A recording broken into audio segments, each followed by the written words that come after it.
Key features of PrestaShop Blog Module. Display and manage blog posts on your e-commerce store. Add multiple blog categories and subcategories. Enable or disable blog commenting. Mobile responsive and compatible with all PrestaShop themes. Multi-store and multilingual compatible. So, hi everyone! In this video, I'm going to explain the functionality of the PrestaShop AI blog and content manager. So, this module is used to add the blogs on your PrestaShop website, as well as this module is used to generate the blogs using the AI. These AI platforms includes the ChatGPT and Gemini. Furthermore, this module is used to translate the blogs. You can also add the related products on the blogs as well. And additionally, this module is used to import the content from the WordPress and RSS feed. So, first, we will cover the installation part of the module. Then we will proceed to configure the configuration of the module. So, when you will purchase the module from the Knowband website, you will get a zip file which you will upload from your PrestaShop backend as a standard procedure. So, first you will go to the module manager, then you will click on the upload, and then you will select the file. So now installation has been started and it will be installed soon.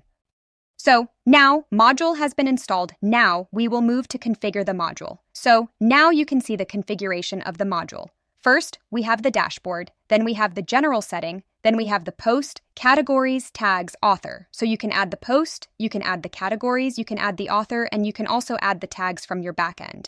So first, we will see the first configuration, that is the module status. So you can enable or disable the module from your backend. Now, we have the listing and display. So this listing and display configuration is used to manage the display of the post. For example, if you add 10 in the post per page, then you can add the 10 pages per post. Now we have a second option, that is the blog layout type. So you can also choose the grid layout as the list and grid. Now next field is the enable previous next navigation. So you can also enable or disable the next navigation button. Now, we have the display read more button. So this button is used to display the read more button. If you disable the same, then read more button will not display at the front end. Now, we have next field as the show post view count. So by enabling this, you can see the view count. Now we have a next field, which is the show reading time. So if you enable this, then you will see the average reading time by the users. Now we have the show post by. So in the front end, you can also configure that how you want to display your post. For example, you can also sort the post by the most viewed or oldest first, or by title or title. Now we have the date format. So you can also add the date format of the post. So now we will see its functionality on the front end. So basically, listing and display handles the display of this blog page.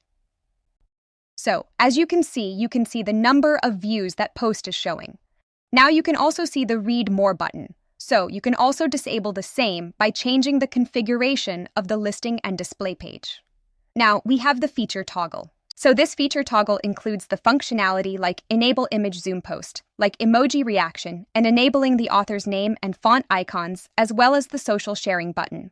So you can also configure the same according to your needs. So first, we will see its functionality on the front end. So we have a first field, which is the enable image zoom. So when you will go to a blog, you can see that you can click on the featured image of the blog. So our next field is enable post like. So here I have disabled the same. If I enable this, then you can see the like option on the front end. Here you can see that now like option is showing. Now we have the next option. So now we have the enable emoji reaction. So this reaction set includes the emoji sets like love, wow, set, angry. So this also you can see that below the blog. Now we have the next field, which is enable bookmark, enable authors, enable use font, awesome icons, enable the social sharing button. So all this functionality you can see at the blog post. So this is how it works. Now we will move to the next configuration, which is the comments. So this setting will allow you to configure the comments at the blog. So you can also enable the comment system on and off. You can also allow the guest comments on your post. You can also accept the comments, or you can also manually approve the comments. Now, next setting is the enable comment reply. So this setting will allow you to reply the comment that a user has been added. You can also add the star rating recapture as well as the email notification. Now we will move to the URL and SEO. So this is the main configuration of the blog. So here you can actually configure the SEO details of your blog. For example, we have the first field as the main blog URL. So this will help you to configure the main blog URL. For example, here we have this blog listing page. Then this slug has been added from this setting. So you can also change the same. For example, if I add the same as the moment, then you can see that the slug has been changed. So now we will move to the next field. Now we have the blog URL pattern. So basically, this is the blog URL structure of all the blogs. So this is how it works. For example, if I add the moment here, so you can see that in the blog URL, you can also see that the open is also showing which we have configured from the first field, and now it is showing as the slug of the post. So we can also change the same. We can also add the category year, month in the slug. Now we have the main meta title. So this main meta title will be showing at the blog as the main blog listing page. Now we have the main meta description. So this meta description will be showing on the blog page. Now we have the main meta keyword. So these keywords are also. So next field is the main meta description. So you can also add the description of the blog page here. Now we have the next field is the listing meta title, listing meta description, and listing meta keyword. So these are the SEO details. In case if you don't add the SEO details to your individual category pages, tag pages, or other pages, then these listing details will appear on the source page of the blog. So now we have the next setting, gender description. So you can also change the description of the blog page. So now we have the next field, which is the authoring and listing format.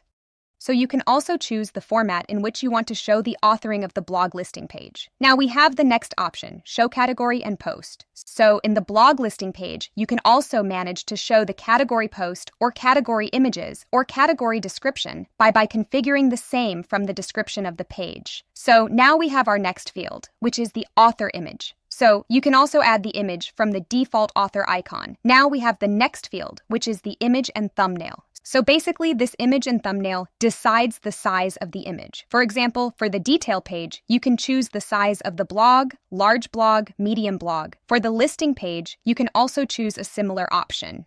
And for the thumbnail image size, you have the same options like blog, large blog, medium blog, thumbnail. So now we have our next field, which is the blog listing page. So you can configure the blog's columns according to the device. For example, for the desktop, you can choose the blog's page as 0. So when a person will access the blog page, basically blog listing page, so only 4 blogs will show a page. So similarly, we have the same settings for the mobile and the inductor. Now we have the next page, which is the post detail page. So in the post detail page, you basically manage everything that is listed on your blog page. For example, you have presented your blog content, so you can enable or disable this here. Now, we have the favorite content position, so you can also change the position of the title of the content, whether top left or right. You can also choose to stick the post on the blog listing page. Here we have the next related post. So you can also share a related post with your users. So these related posts can be missed by the category tags only. So now we have the related post. So you basically can manage the number of the posts that will be shown as a related post on a blog post. So now we have the next field, which is the widget. So this widget handles that. So now we have the widget tab. So this tab now, you can add the blogs like recent posts, categories, tags, popular posts, archives, search, photo, homepage to your special content.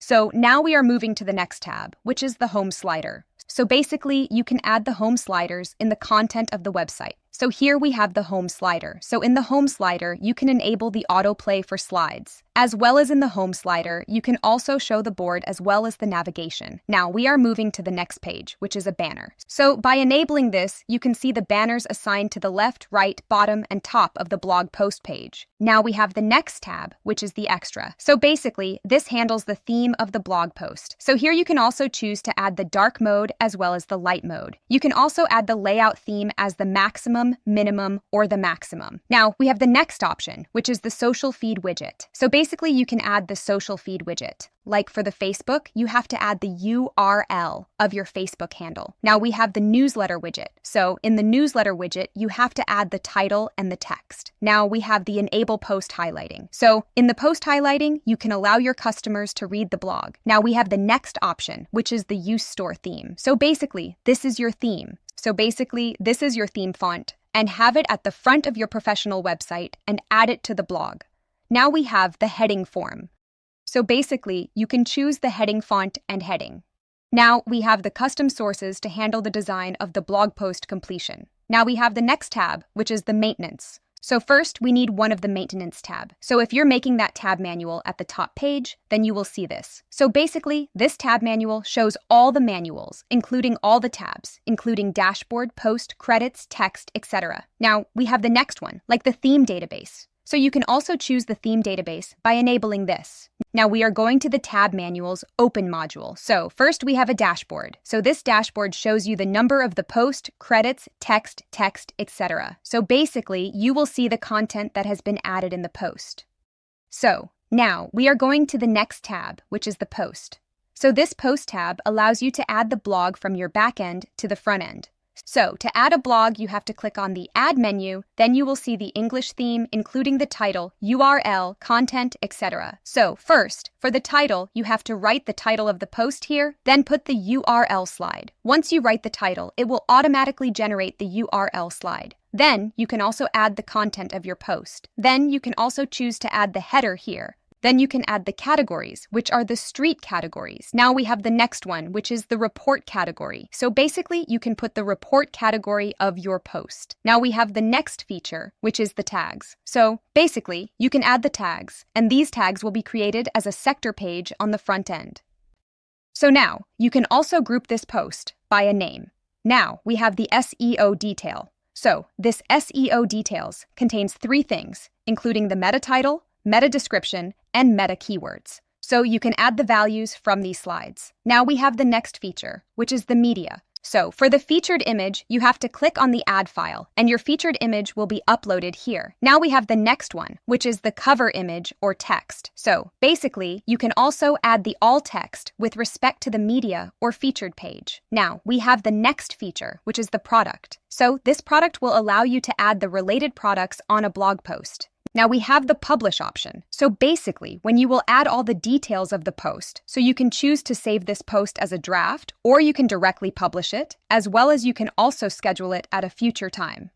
Now, we have some more things, including the featured sticky allocation. So to make it featured in the blog listing page, you have to click on the featured option. To make it pinned to the listing pages, you have to enable the sticky option. Now, we have the next feature, which is the allow comment. So basically, if you enable the same, then your user will be able to comment on the post. So now we have the next tab, which is the categories. So basically, from here, you can add the categories for the post or blog. So to add a category, you have to click on the ID, where you can add the name, short description, title, and description, and the keywords for the categories. Moreover, you can also add the cover image for the category, and you can also choose the parent categories. Now we have the next tab, which is the tags. So basically, these are the product tags, which will differentiate your blog within your website. Once you add the tags from the post, these tags will be created at the separate page in the background, as well as the content. Now, we have the authors. So to add authors, you have to click on the ID,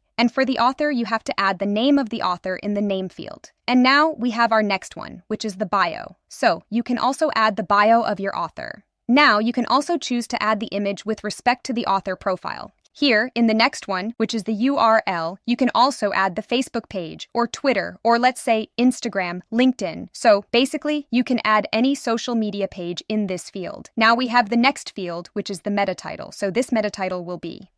And so in the next one, you can add your details like meta detail, meta description, meta keywords. These details will appear on the source page of the blog. So basically, these details will also be added to the open top text in the source page. So now we have the next type, which is the image type. So in the image type, you can have the type of the image that you want to add.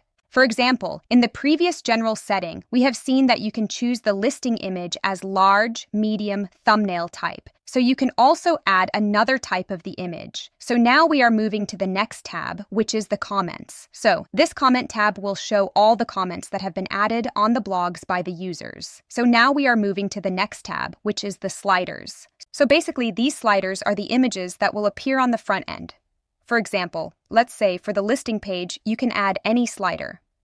For the product highlights, you can add any slider by clicking on the highlight. So now we have the banner tab showing the banner tab. So these banners will appear in the blog post. So for example, let's say if I add the blog top banner, then this will appear on the top of the blog listing page. So let's move to the next tab, which is the SEO and the sitemap. So this sitemap feature helps the search engines like Google to discover and index your blog content more efficiently. So here, we have some fields like include post, include categories, include text, include author, and include archives. So if you have enabled all these variables or posts, then it will be included on your sitemap as well. Now we have the next tab. So this RSS feed allows the visitors and the RSS students to receive updates when you post a post. So you can enable this in the name and functionality. So from this sitemap and RSS URL tab, you can see the URLs of the sitemap and RSS feed. So now we can move to the next feature, which is the UI. So from this tab, you can generate your blog content. So now we will see each field compiled. So we have one first field, let's say, enable UI.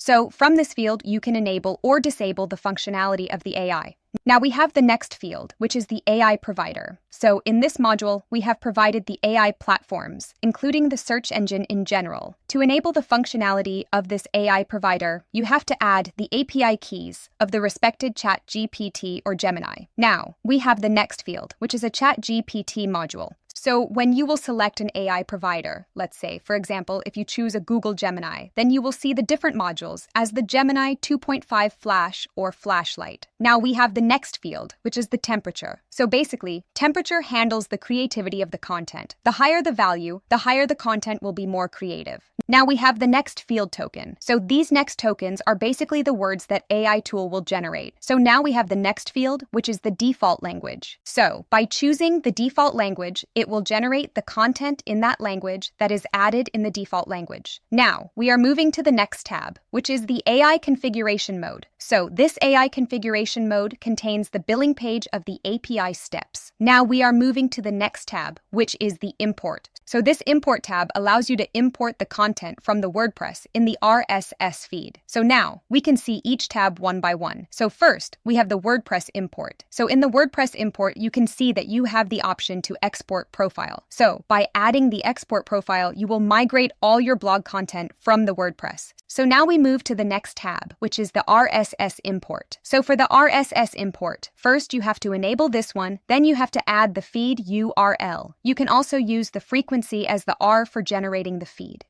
You can also choose to add filters, categories, and you can also add its default status as a drop for the garbage. Now we are moving to the next tab, which is the field mapping WordPress. So this field mapping allows you to map the imported blogs to the existing one. So for the title, you can map the title of the migrated post. Similarly, for the content, you will do the same. For the URLs, you can also map the URLs of the post. Let's say the post, the slug of the migrated one. For the publish date, you can simply map the same with the weekly post date. Now we have the status. You can also add the status similar as to the migrated one. So now we have the next tab, which is the field mapping RSS. So similarly, just like we have seen the configuration for the field mapping of the WordPress, in the RSS, you will also map the fields like title, content, publish date, status, etc. to the imported RSS feed. So this is how it works. Now we will move to the front end and we will see the functionality of the WordPress module at the front end. So when we will enable the module, we will see the virtual editor and it will list all the words that has been entered into the store. So here you can see that this is the individual page of the post. Here you can see that the content has been added and the information that we have previously added from the backend are shown here. For the reaction set, we have added 5 sets from the backend, and we have also added the like a truth and the general syntax. So basically, these are the 5 sets. And you can also see the special sharing option that has been added from the backend. So this was our functionality of the module. Thank you. Here